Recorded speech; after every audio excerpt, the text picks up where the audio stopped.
Welcome back. आज अपन पढ़ेंगे effect of redox reaction in everyday life. मतलब नेचुरल रेडॉक्स रिएक्शन पढ़ेंगे जो डेली लाइफ में अपन को देखने को मिलता है, पर आप उसको जज नहीं कर पाते ये भी रेडॉक्स रिएक्शन है, क्योंकि अब तक आपने रेडॉक्स रिएक्शन पढ़ा ही नहीं था। अब आपने रेडॉक्स रिएक्शन के बारे में आप जानते हो, जिसमें होता है ऑक्सीडेशन और रिडक्शन। वो होती है रेडॉक्स रिएक्शन। ठीक है, तो इसको शुरू करते हैं पहली कैटेगरी से, रेस्पिरेशन। आप जो ब्रीथ करते हो ना, ये भी क्या है, रेडॉक्स रिएक्शन ही होती है। अब कैसे होती है समझो। ड्यूरिंग ऑक्सीडेशन ऑफ ग्लूकोज, अब आप कोई भी फूड कंज्यूम करते हो तो वो ग्लूकोज में होता है, क्योंकि आपको एनर्जी बॉडी में ग्लूकोज के थ्रू ही मिलती है। जब भी अपन बीमार पड़ते हैं, वीक पड़ते हैं, तो अपन को डॉक्टर ग्लूकॉन डी वगैरह पीने के लिए बोलते हैं, क्योंकि इसमें ग्लूकोज होता है, तो आपकी बॉडी को इंस्टेंट एनर्जी मिल सके। तो क्या होता है, ग्लूकोज जब भी बॉडी में प्रेजेंट होता है तो वो सेल्स में जाके सेल्स की फॉर्म में होता है। ठीक है, अब उससे क्या होगा, जब ग्लूकोज ऑक्सीडाइज होगा। अब ऑक्सीडाइज कैसे होगा, जब आप ब्रीथ करोगे तो आपके लंग्स में एयर जाएगी। अपन तो लंग्स से ब्रीथ करेंगे, फिशेज हो गए गिल से ब्रीथ करेगी। तो जो भी आपका सोर्स से ब्रीथ करने का, जब भी ब्रीथ करोगे तो आप ग्लूकोज को ऑक्सीडाइज करोगे। अब ग्लूकोज ऑक्सीडाइज होके क्या फॉर्म करेगा, ये फॉर्म करेगा carbon dioxide, water and energy. Energy in the form of energy in the form of heat, क्योंकि आपकी बॉडी में वार्मथ है, गर्मी है, तो वही कहाँ से मिलती है, वो आपको ग्लूकोज से मिलती है। तो देखो इसको रीड करते हैं। During oxidation of glucose in the cell to produce carbon dioxide and water along with the heat, this heat energy is release which keep the body of living organism warm and get utilized to perform the various activity।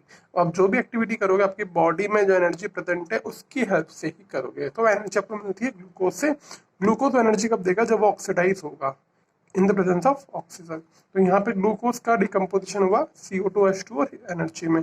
अब यहाँ पे अगर आप one mole glucose लेते हो तो आपको इतनी एनर्जी मिलेगी। अगर आप 2 मोल ग्लूकोज लेते हो तो इसको इंटू 2 कर देंगे, 3 लेंगे तो इंटू 3 कर देंगे। अपनी बॉडी में जितना भी ग्लूकोज होगा उसके प्रोपोर्शन में मोल कैलकुलेट करके आप वहाँ पे एनर्जी फाइंड कर सकते हो। पर अभी आपको इतना सब नहीं करना, सिर्फ आपको ये याद रखना है कि ग्लूकोज से आपको एनर्जी मिलती है due to respiration with the help of oxidation. ठीक है, आई होप आप ये समझ गए होंगे। बहुत इजी सा टॉपिक है। अब आप सोचोगे सर यहाँ पे ऑक्सीडेशन हो रहा है तो रिडक्शन किस चीज का हो रहा है। देखो ऑक्सीडेशन हो रहा है ग्लूकोज का, तो रिडक्शन होगा यहाँ पे ऑक्सीजन का। ठीक है, ऑक्सीडेशन है ग्लूकोज का तो रिडक्शन है ऑक्सीजन का, तो ये हो जाएगी आपकी रेडॉक्स रिएक्शन। ठीक है, नेक्स्ट कैटेगरी है कोरोजन। अभी मैं आपको यहाँ पे कुछ इमेजेस दिखाऊंगा तो आप वहाँ पे समझ जाओगे कोरोजन क्या होता है।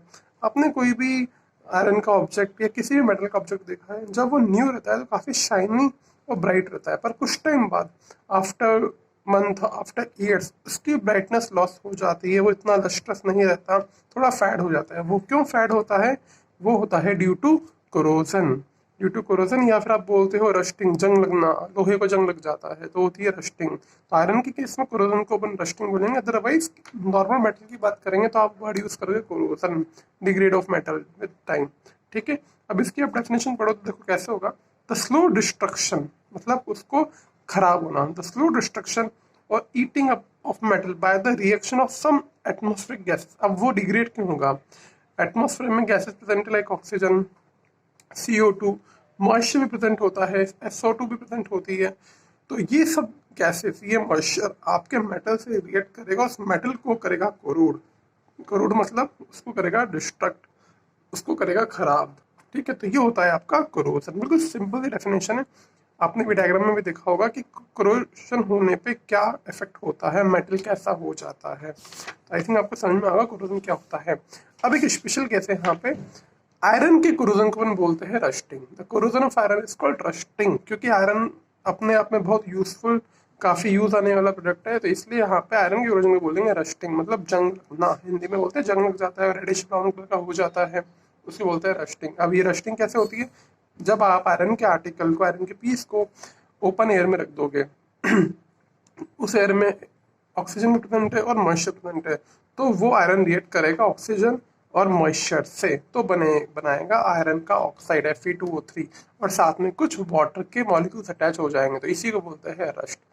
हाइड्रेटेड ऑक्साइड है, हाइड्रेटेड आयरन का ऑक्साइड है। देखो रिएक्शन कैसे हो रही है, ये आपका आयरन का ऑब्जेक्ट है कुछ भी। अब यहाँ पे एयर में क्या मिला, ऑक्सीजन मिली। अब मॉइस्चर कहीं ज़्यादा हो सकता है कहीं कम हो सकता है, तो मैंने लिख दिया एक्स, एक्स मॉलिक्यूल। एक्स की वैल्यू डिपेंड करेगी रस्टिंग कितनी फास्ट होती है। जितना ज़्यादा आपका मॉइस्चर होगा उतनी ज़्यादा रस्टिंग होगी, जितना ज़्यादा टेम्परेचर होगा रस्टिंग उतनी फास्ट होगी। तो डिपेंड करेगा एक्स के मॉलिक्यूल। अब ये 2 यहाँ पे बैलेंसिंग करने पे आया है, ठीक है। इससे बन जाएगा आयरन का हो जाएगा ऑक्सीडेशन। देखो आयरन में जुड़ गया ओ, तो एडिशन ऑफ ओ क्या होता है, ऑक्सीडेशन होता है। तो ये ऑक्सीडेशन हो गया, कुछ साथ में वाटर के मॉलिक्यूल अटैच हो जाएंगे, ठीक है, तो उसको बोलते हैं rusting.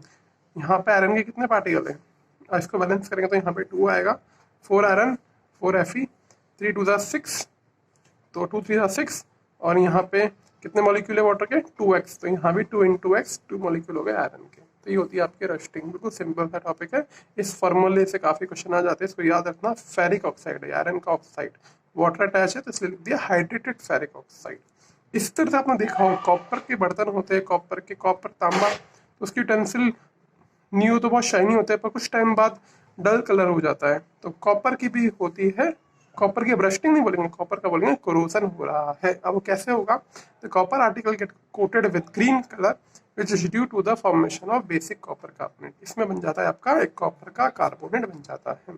Copper in the presence of CO2 O2 H2, water में सब प्रेजेंट है, CO2 भी है, O2 भी, H2 भी है, तो मॉइस्चर बोल सकते हैं इसको। तो बन जाएगा आपका कॉपर का कार्बोनेट विद कॉपर हाइड्रोक्साइड। ये होता है ग्रीन कलर का, तो कॉपर हमेशा ग्रीनिश कलर की क्लियर फॉर्म हो जाती है।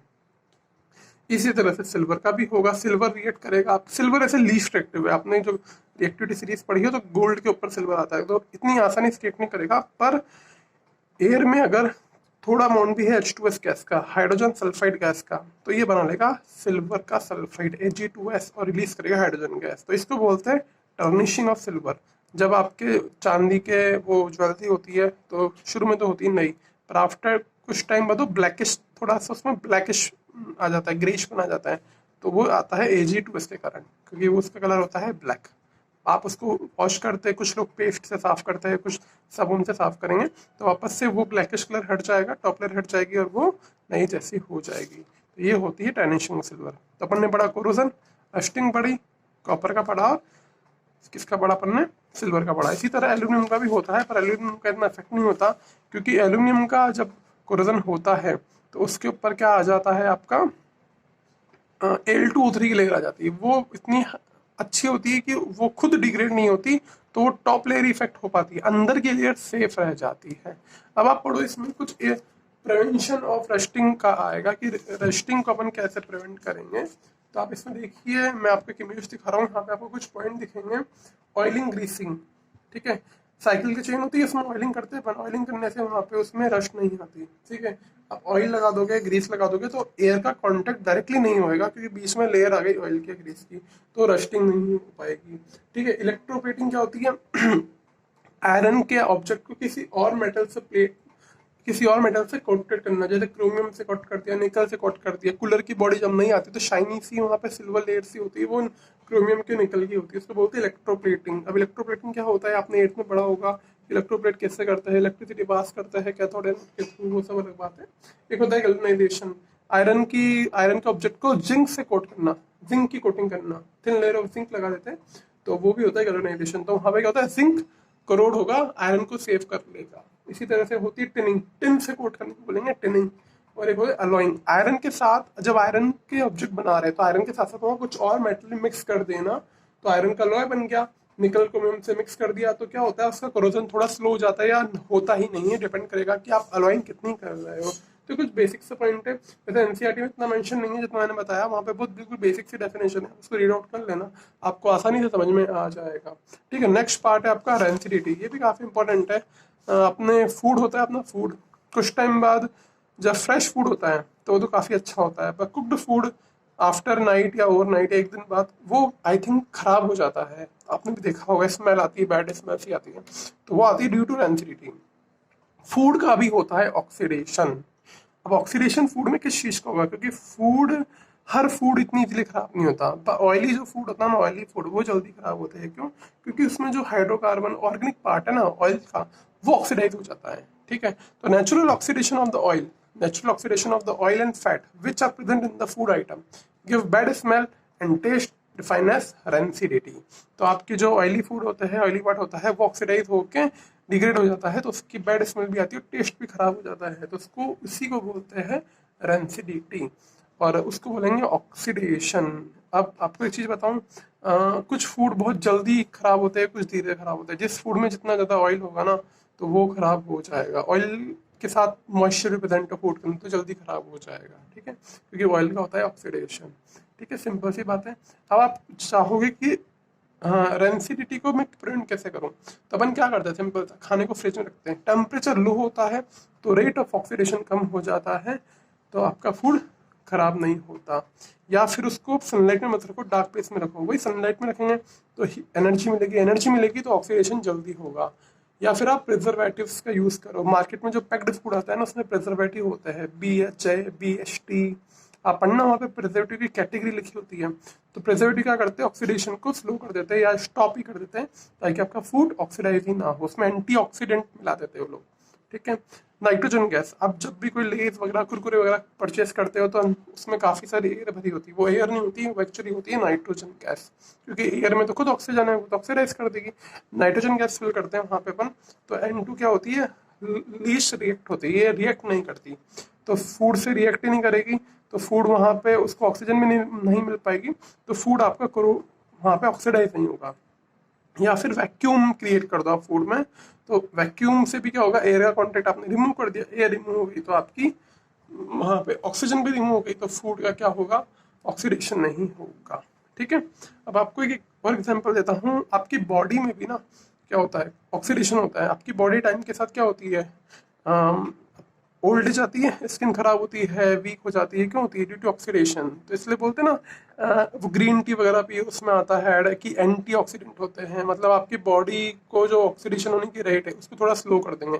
तो एंटीऑक्सीडेंट प्रोडक्ट अपन यूज करते हैं, ऐसा आपने एडवर्टाइज में सुना होगा कि एंटीऑक्सीडेंट हर्बल टी वगैरह वगैरह, तो वो सब भी क्या है, ऑक्सीडेशन को स्लो करने का प्रोसेस है, ठीक है। आई होप आपको समझ में आएगा, बिल्कुल थ्योरेटिकल टॉपिक है, एग्जाम में डायरेक्ट क्वेश्चन आएगा। एक बार आप एनसीईआरटी से रीड करिए, बहुत सिंपल सा है, बहुत कम मेंशन किया हुआ है, पर मैंने आपको उससे ज़्यादा ही यहाँ पे समझाया है। अब देखो, थ्योरी पॉइंट ऑफ व्यू से चैप्टर अपना लगभग पूरा कंप्लीट हो गया। अब मैं आपको यहाँ पे एनसीईआरटी के क्वेश्चंस डिस्कस करूंगा आने वाले लेक्चर में, तो प्लीज़ वो लेक्चर जरूर देखिएगा, क्योंकि थ्योरी पढ़ना अलग चीज़ है, फिर उसको अप्लाई करना क्वेश्चन पे वो अलग चीज़ होती है। तो अपन अब वही करेंगे, थ्योरी पढ़ने के बाद अपन एनसीईआरटी और कुछ क्वेश्चन एनटीएससी के भी अपन डिस्कस करेंगे यहाँ पे। तो जुड़े रहिए सिनर्जी एडुटेक के साथ, अपन मिलेंगे अगले वीडियो में।